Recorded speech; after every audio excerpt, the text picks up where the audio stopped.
everyone, welcome to KTP Telugu. Andhra Pradesh రాజకీయాలు భలే చిత్రంగా ఉంటాయి. అవి ఓ పట్టాన ఎవ్వరికీ అర్థం కావు. ప్రత్యేకించి తాజాగా కూటమి కట్టిన టీడీపీ, బీజేపీ, జనసేనల్లో విచిత్ర రాజకీయం నడుస్తోంది. బీజేపీ, జనసేనలకు సీట్లు కేటాయించిన చంద్రబాబే ఆ రెండు పార్టీల్లో అభ్యర్థులు ఎవరన్నది తానే నిర్దేశిస్తున్నారని టాక్ నడుస్తోంది. మొదటి నుంచి బీజేపీ, జనసేనల కోసం పనిచేసిన సీనియర్ నేతలను పక్కన పెట్టి రెండు పార్టీల్లోనూ టీడీపీ నుండి వలస వచ్చిన వారికి టికెట్లు దక్కేలా చంద్రబాబు పథక రచన చేస్తున్నారని ప్రచారం జరుగుతోంది. దీనిపై అటు బీజేపీలోనూ ఇటు జనసేనలోనూ కూడా ఒరిజినల్ నేతలు ఆగ్రహంగా ఉన్నారు.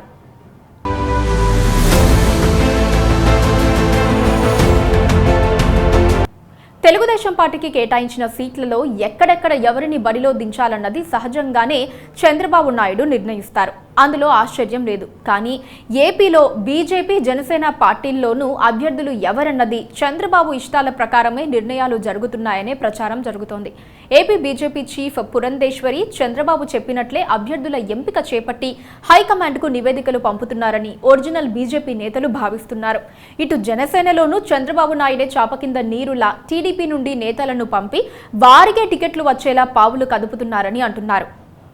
పొత్తులో భాగంగా బీజేపీ 6 లోక్సభ స్థానాల్లో పోటీ చేయబోతోంది. మొన్నటి నుంచి బీజేపీలో ఉన్న సోము వీర్రాజు రాజమండ్రి నుండి పోటీ చేయాలని భావిస్తున్నారు. జీవీఎల్ నరసింహారావు విశాఖ స్టీల్ ప్లాంట్ పై దృష్టి సారించి 2 ఏళ్లుగా విశాఖలోనే ఉంటూ ప్రజలతో మమేకమవుతున్నారు. అయితే ఈ ఇద్దరికి చెక్ చెప్పేలా పురంధేశ్వరి ప్రయత్నాలు చేస్తున్నారని ఆరోపణలు వినపడుతున్నాయి. టీడీపీ నుంచి బీజేపీలో చేరిన సీఎం రమేష్, సుజనా చౌదరికి టికెట్లు ఖాయమయ్యేలా పురంధేశ్వరి చేత నరుక్కొస్తున్నారు చంద్రబాబు. పురంధేశ్వరి వైఖరితో పార్టీకి మొదటి నుంచి విధేయంగా ఉన్న వారికి టికెట్ దక్కకుండా కుట్రలు చేస్తున్నట్లు ఉందని బీజేపీలో ఒక వర్గం భావిస్తోంది. పురంధేశ్వరి పోకడం నచ్చని ఒరిజినల్ బీజేపీ నేతలంతా కలిసి రహస్యంగా సమావేశమై పార్టీ హైకమాండ్కు ఓ లేఖ రాశారని అంటున్నారు. అందులో పురంధేశ్వరి టీడీపీ నుండి వచ్చిన వలస నేతలకు విలువ ఇచ్చి సంప్రదాయ బీజేపీ నేతలను పక్కన పెడుతున్నారని ఆ లేఖలో ఆరోపించినట్లు తెలుస్తోంది. పురంధేశ్వరి పట్టు పట్టకపోవటం వల్లనే ఏపీలో బీజేపీ బలోపేతం అయ్యేందుకు అవకాశాలు ఉన్నా ఆ దిశగా కార్యక్రమాలు లేవని వారు ఫిర్యాదు చేసినట్లు ప్రచారం జరుగుతోంది.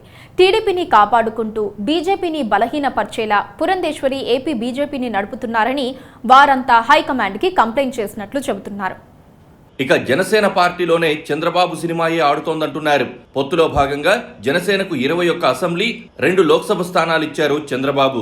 మచిలీపట్నం లోక్సభ స్థానాన్ని వైఎస్ఆర్ కాంగ్రెస్ నుంచి జనసేనలోకి వచ్చిన బాలశౌరికి కేటాయించారు. బాలశౌరి టీడీపీలో చేరడానికి వస్తే చంద్రబాబే నాదెండ్ల మనోహర్ దగ్గరకు పంపి జనసేనలో చేర్పించినట్లు సమాచారం.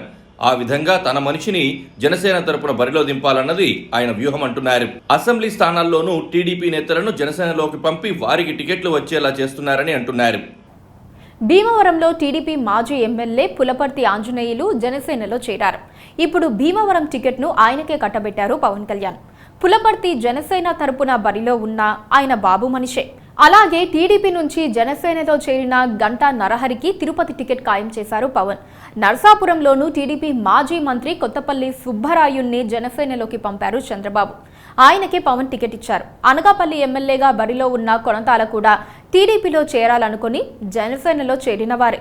మొత్తానికి జనసేన తర్వాతి జాబితా విడుదలైతే అందులోనూ చంద్రబాబు అనుకున్న వారే ఎక్కువగా టికెట్లు పొందే అవకాశాలున్నాయని అంటున్నారు.